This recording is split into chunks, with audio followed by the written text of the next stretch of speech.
ओम नमो भगवते वासुदेवाय नमः। राधे राधे दोस्तों, जय श्री कृष्ण। तो आइए श्रवण करते हैं देवउठनी एकादशी व्रत कथा और पूजा विधि महत्व। कार्तिक मास के शुक्ल पक्ष की एकादशी को देवउठनी एकादशी के नाम से जाना जाता है। इस दिन एकादशी को देव प्रबोधनी एकादशी और देवउठनी एकादशी भी कहा जाता है। उठनी एकादशी इस दिन 4 महीने का शयन काल पूरा करने के बाद भगवान विष्णु जागते हैं, तभी इस दिन से मंगल कार्यों की शुरुआत होती है। कार्तिक शुक्ल एकादशी का यह दिन तुलसी विवाह के रूप में भी मनाया जाता है। इस दिन लोग व्रत उपवास करते हैं और कथा कहते हैं। विधि: सुबह जल्दी उठकर स्नान आदि से निवृत्त हो जाएं। घर के मंदिर में दीप प्रज्वलित करें। भगवान विष्णु का गंगा जल से अभिषेक करें। भगवान विष्णु को पुष्प और तुलसी दल अर्पित करें। अगर संभव हो तो इस दिन व्रत भी रखें। देवउठनी एकादशी के दिन तुलसी विवाह भी होता है। इस दिन भगवान विष्णु के शालिग्राम अवतार और माता तुलसी का विवाह किया जाता है। इस दिन माता तुलसी और शालिग्राम भगवान की भी विधि विधान से पूजा करें। भगवान की आरती करें। भगवान को भोग लगाएं। इस बात का विशेष ध्यान रखें कि भगवान को सिर्फ सात्विक चीज़ों का भोग लगाया जाता है। भगवान विष्णु के भोग में तुलसी को जरूर शामिल करें। ऐसा माना जाता है कि बिना तुलसी के भगवान विष्णु भोग ग्रहण करते हैं। इस पावन दिन भगवान विष्णु के साथ ही माता लक्ष्मी की पूजा भी करें। इस दिन माँ भगवान का अधिक से अधिक ध्यान करें और हरि भगवते वासुदेवाय नमः का जाप करते रहें।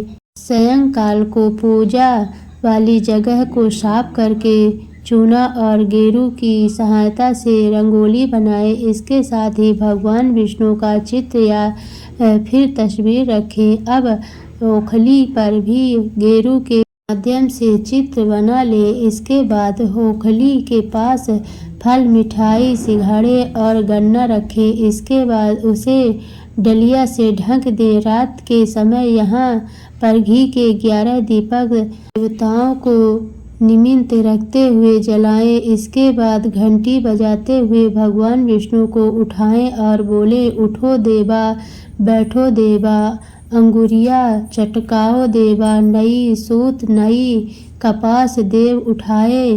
कार्तिक मास देवउठनी एकादशी व्रत कथा। एक राजा था जिसके राज्य में प्रजा बहुत खुशी थी। उस राज्य में एकादशी के दिन कोई भी अन्न नहीं बेचता था और न ही कोई अन्न खाता था। सभी लोग केवल फलाहार किया करते थे। एक बार भगवान ने राजा की परीक्षा लेने के लिए सुंदरी का रूप धारण किया और सड़क किनारे पर बैठ गए। तभी राजा उधर से गुजरे और सुंदरी को देखकर चकित रह गए। उन्होंने सुंदरी से पूछा कि तुम कौन हो और इस तरह यहाँ क्यों बैठी हुई हो।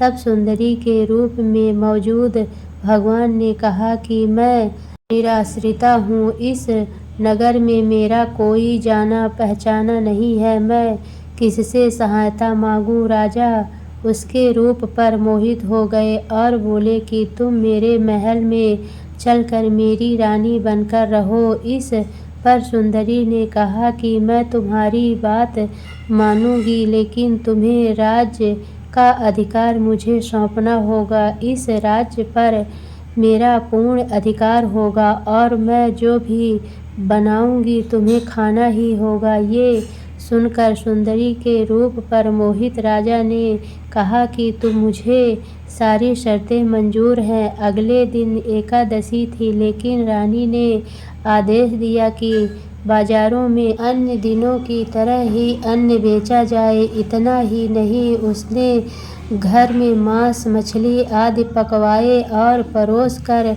राजा से खाने के लिए कहा। यह देखकर राजा बोला, रानी आज एकादशी है, इसीलिए मैं तो केवल फलाहार ही करूँगा। तब रानी ने राजा को अपनी शर्त की याद दिलाई और बोली, या तो खाना खाओ, नहीं तो मैं बड़े राजकुमार का सिर काट दूंगी। राजा ने अपनी स्थिति बड़ी रानी से कही तो बड़ी रानी ने बोली, महाराज आप धर्म न छोड़ें और बड़े राजकुमार का सिर दे दें। पुत्र तो फिर मिल जाएगा पर धर्म नहीं मिलेगा। इसी दौरान बड़ा राजकुमार खेल कर आ गया और अपनी माँ की आंखों में आंसू देखकर उसने रोने का कारण पूछने लगा तो माँ ने उसे सारी बात बता दी। तो इस बार राजकुमार ने कहा कि मैं सिर देने के लिए तैयार हूँ, मेरे पिताजी के धर्म की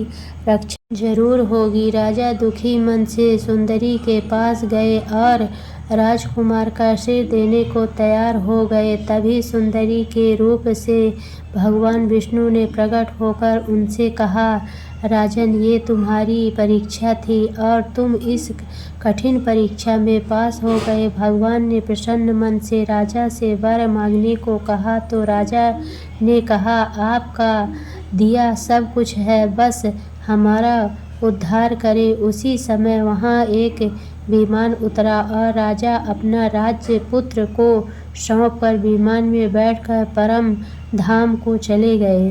देवउठनी एकादशी दूसरी कथा। एक राजा के राज्य में सभी लोग एकादशी का व्रत रखते थे। प्रजा तथा नौकर चाकरों से लेकर पशुओं तक को एकादशी के दिन अन्न नहीं दिया जाता था। एक दिन किसी दूसरे राज्य का एक व्यक्ति राजा के पास आकर बोला, महाराज कृपा करके मुझे नौकरी पर रख लें। तब राजा ने उसके सामने एक शर्त रखी कि ठीक है रख लेते हैं, किंतु रोज तो तुम्हें खाने को सब कुछ मिलेगा पर एकादशी को अन्न नहीं मिलेगा। उस व्यक्ति ने उस समय हाँ कर ली, पर एकादशी के दिन जब उसे फलाहार का सामान दिया गया तो वह राजा के सामने जाकर गिड़गिड़ाने लगा, महाराज इससे मेरा पेट नहीं भरेगा, मैं भूखा ही मर जाऊंगा, मुझे अन्न दे दो। राजा ने उसे शर्त की बात याद दिलाई पर वह अन्न छोड़ने को तैयार नहीं हुआ। तब राजा ने उसे आटा, दाल, चावल आदि दिए। वह नित्य की तरह नदी पर पहुंचा और स्नान कर भोजन पकाने लगा। जब भोजन बन गया तो वह भगवान बुलाने लगा, आओ भगवान भोग तैयार है। उसके बुलाने पर पीताम्बर धारण किए भगवान चतुर्भुज रूप में आ पहुँचे तथा प्रेम से उसके साथ भोजन करने लगे। भोजन आदि करके भगवान अंतर्ध्यान हो गए। तब वह अपने काम पर चला गया। 15 दिन बाद अगली एकादशी को यह राजा से कहने लगा कि महाराज मुझे दुगना सामान दीजिए। उस दिन तो मैं भूखा ही रह गया। राजा ने कारण पूछा तो उसने बताया कि हमारे साथ भगवान भी खाते हैं, इसीलिए हम दोनों के लिए ये सामान पूरा नहीं होता। यह सुनकर राजा को बड़ा आश्चर्य हुआ। वह बोला, मैं नहीं मान सकता कि भगवान तुम्हारे साथ खाते हैं। मैं तो इतना व्रत रखता हूँ, पूजा करता हूँ, पर भगवान ने मुझे कभी दर्शन नहीं दिए। राजा की बात सुनकर वह बोला, महाराज यदि विश्वास न हो तो साथ चलकर देख लीजिए। राजा एक पेड़ के पीछे छिपकर बैठ गया। उस व्यक्ति ने भोजन बनाया। तब भगवान को शाम तक पुकारता रहा परंतु भगवान न आए। अंत में उसने कहा, हे भगवान यदि आप नहीं आए तो मैं नदी में कूदकर प्राण त्याग दूंगा। लेकिन भगवान नहीं आए। तब वह प्राण त्यागने के उद्देश्य से नदी की तरफ बढ़ा। प्राण त्यागने का उसका दृढ़ इरादा जान शीघ्र ही भगवान ने प्रकट होकर उसे रोक लिया और साथ बैठाकर भोजन करने लगे। खा पीकर वे उसे अपने विमान में बिठाकर अपने धाम ले गए। यह देख राजा ने सोचा कि व्रत उपवास से तब तक कोई फायदा नहीं होता जब तक मन शुद्ध न हो। उससे राजा को यह ज्ञान मिला। वह भी मन से व्रत उपवास करने लगा और अंत में स्वर्ग को प्राप्त हुआ। उठनी एकादशी तीसरी व्रत कथा। पौराणिक मान्यताओं के अनुसार एक बार भगवान श्री हरिविष्णु से लक्ष्मी जी ने पूछा, हे नाथ, आप दिन रात जागा करते हैं और सोते हैं तो लाखों करोड़ों वर्ष तक सो जाते हैं तथा इस समय में समस्त चराचर का नाश कर डालते हैं। इसीलिए आप नियम से प्रतिवर्ष निद्रा लिया करें। इससे मुझे भी कुछ समय विश्राम करने का समय मिल जाएगा। लक्ष्मी जी की बात सुनकर नारायण मुस्कुराए और बोले, देवी, तुमने ठीक कहा है। मेरे जागने से सब देवों और खासकर तुमको कष्ट होता है। तुम्हें मेरी वजह से जरा भी अवकाश नहीं मिलता।